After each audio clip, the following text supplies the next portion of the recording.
Hello students, आज हम करेंगे ओवर सब्सक्रिप्शन का एक क्वेश्चन। जो आपका ओवर सब्सक्रिप्शन है उसको जो एक्सेस रिटेन करेंगे हम।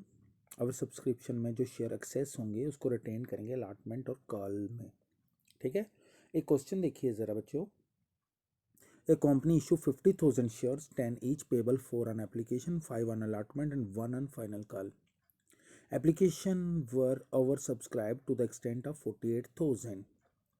50,000 आपका इशू था और आपका 48,000 ज़्यादा आए हैं, 50,000 से भी ज़्यादा। और कितने? 48,000।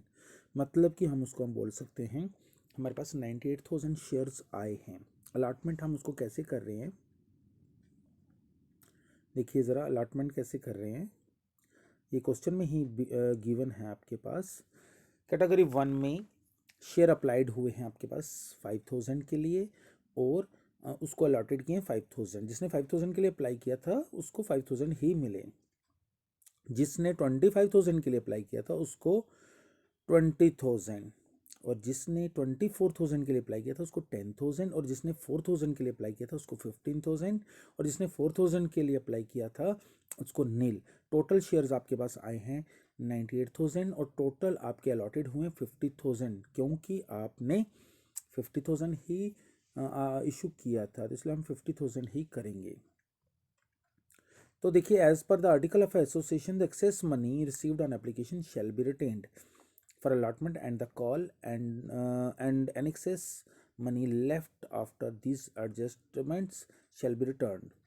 तो पहले आपको रिटेन करने हैं अलॉटमेंट और कॉल में। अगर उससे भी ज़्यादा बच जाएंगे तो उसको आपने रिटर्न कर देना है। However, in case of no allotment, the application money will be refunded immediately।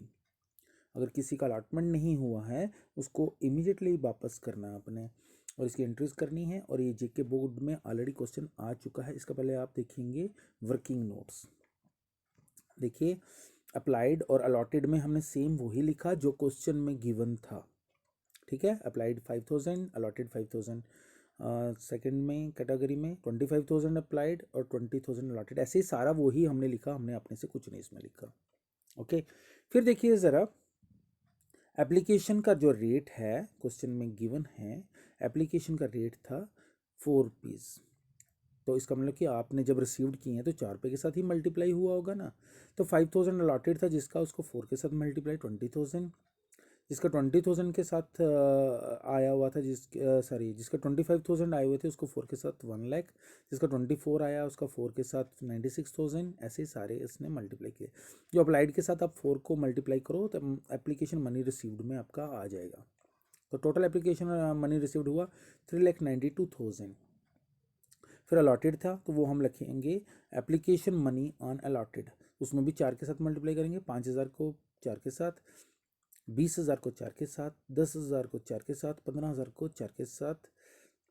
ठीक है, और लास्ट वाला नील था तो वो 4 के साथ मल्टीप्लाई करेंगे तो नील ही रहेगा वो। ठीक है, इसका मतलब कि आपको मनी अलॉटेड कितना था, शेयर्स जो आपने ट्रांसफ़र किया 2 लाख रुपया, 2 लाख। फिर आपने बैलेंस देखना है। फर्स्ट में तो फर्स्ट कैटेगरी में तो कोई आपका बैलेंस बचा ही नहीं क्योंकि 20,000 था दोनों का। दूसरे में 20,000 बच गया, 1 लाख माइनस 80,000। तीसरे में 96,000 माइनस 40,000। ऐसे सभी का माइनस करके बचा आपका टोटल बैलेंस 1,98,000।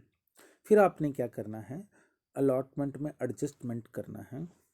ठीक, तो फर्स्ट वाला जो है उसमें तो कोई एडजस्टमेंट है ही नहीं क्योंकि उसका बैलेंस ही नहीं था। सेकंड कैटेगरी में बैलेंस है आपका पास 20,000 रुपया, वो पूरा एडजस्टमेंट हो जाएगा अलॉटमेंट में। और थर्ड कैटेगरी में आपके पास बैलेंस है 56,000, तो आपने कितना एडजस्ट करना है वो आप देखेंगे। देखिए, अलॉटमेंट का रेट है जो आपके पास, अलॉटमेंट का रेट है आपके पास 5 रुपीज़।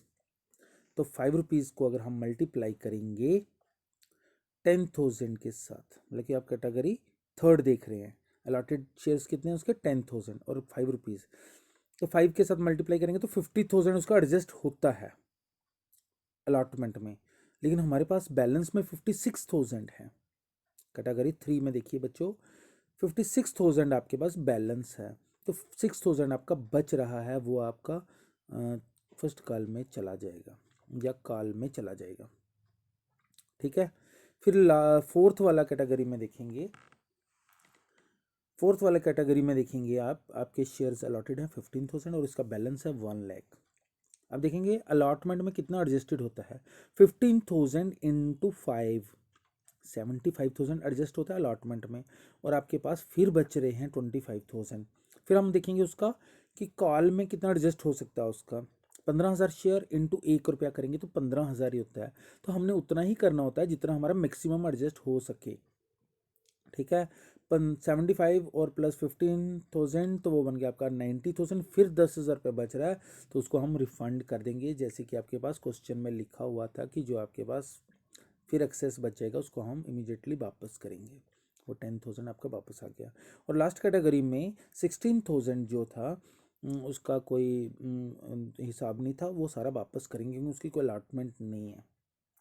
तो देखिए ज़रा टोटल करेंगे, अप्लाइड एप्लीकेशन थे 98,000, अलॉटेड थे 50,000, मनी रिसीव्ड हुई है टोटल आपकी एप्लीकेशन में 3,92,000 और 2 लाख आपका एडजस्ट हुआ है, ठीक है।